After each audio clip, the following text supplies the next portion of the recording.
Yeah, this game.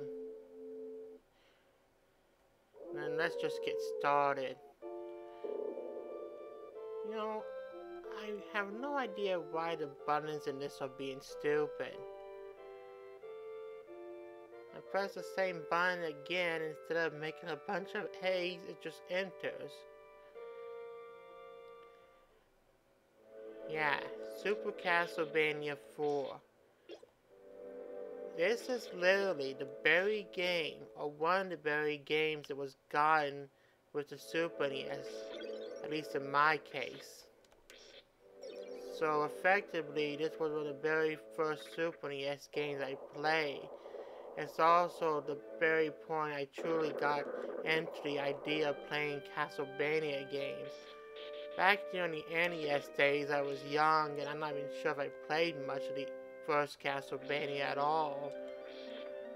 But then you had Castlevania 2, which was a boring experience, to be blunt. Plus, I heard that game trolled people with lacking information and happened to guess stuff. Yes, even back then, there were guide-dated moments where stuff was designed purely requiring a guide to know. Just as that stupid duck in Fame, the crystal, whatever it was. In Castlevania 3, I never played it. And I think the Game Boy Castlevanias weren't exactly well made. Problem with a lot of Game Boy games is, while some were pretty good and effective, others were kind of half-hearted. Thinking that just because the system was more limited, the gameplay had to be more limited too. So it was really Super Castlevania 4 that made Castlevania actually interesting. It helps that Simon in this game is truly capable. Yeah, I know the whip makes the game easier than it might have been otherwise, but I prefer challenges not based on your character being pathetic. I'm sorry, but it's just stupid when the entire idea of losing is because your character moves so sluggishly that it's pure luck if you dodge anything. Plus, it's kind of cool to have a whip you can actually use in all kinds of directions. Yeah, it might limit the use of the sub-weapons, but let's be honest, the sub-weapons use is already limited anyway. I mean, it's not like you can use the holy water against airborne enemies, and the axe requires you to have the enemy at a specific point. Count how many times I pronounce enemy one, you'll probably be in the hundreds.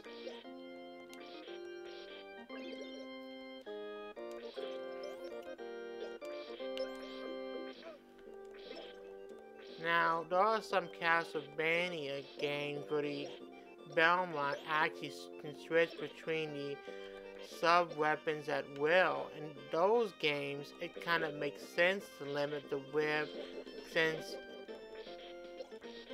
you can react to a variety of situations with the sub-weapon as opposed to having to be ready for only one situation.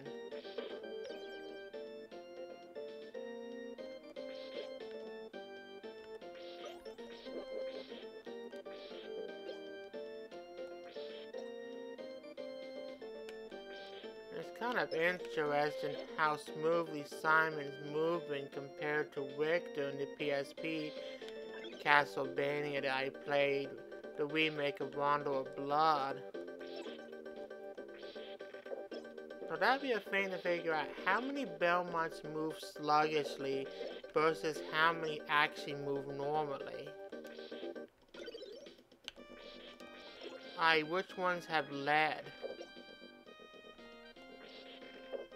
Clearly this one does not. For the record, I am not caring which sub-weapon I have. If I pick one up, so be it. and I may or may not use them. That's my current policy. I'm not really into getting everything right when I get through the game. And of course, we get our first boss, which apparently isn't a giant bat. How convenient.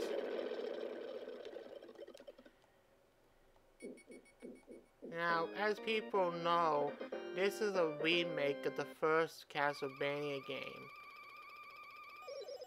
Yeah, only 4 games in, we already have a remake. Yet they call it Super Castlevania 4. That seems kind of odd. You could just call it Super Castlevania. Plus, technically speaking, I think there are more than 3 Castlevanias at this point, so calling it 4 is also a lie.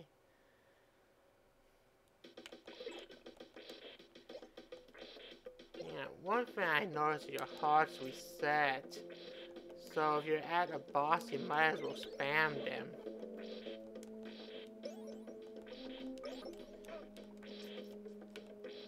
Speaking of Castlevania, I think there's like, what, 1,000 different versions of Simon's story. You got Castlevania for the NES, Castlevania for the MSX, Castlevania for Super NES, this game, got that PlayStation game, Haunted Castle, and of course they do more than just simply have the same game with a prettier palette, prettier version. They changed up the levels, changed the bosses. I mean, I wasn't facing a giant bat, was I? So you have to wonder which of those adventures would be considered the canon one, and which are just Simon's delusional dreams, where he maybe... when Simon got older and had all these grandchildren, he made his adventures grander. So he pretended he would face Dracula so many more times. But I thought you killed Dracula with a bat. I mean, I thought you killed a bat in the first level. Oh, that was my original adventure. In this other adventure, I faced a skeleton. And here's one where Medusa was drunk. I mean, really.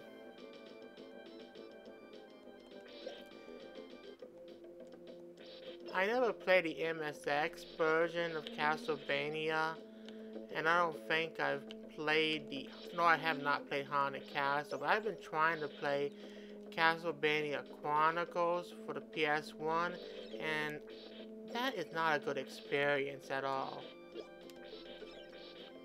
I'm sorry, but it's just so sluggish. It feels like you're struggling to get Simon to dodge anything, and there's so many automatic hits in the game, and Simon likes to not hit anything himself. It's like he's against violence, but is also a masochist. Alright then. Next time on Let's Play Super Castlevania 4, we'll continue this stage. So, bye for now.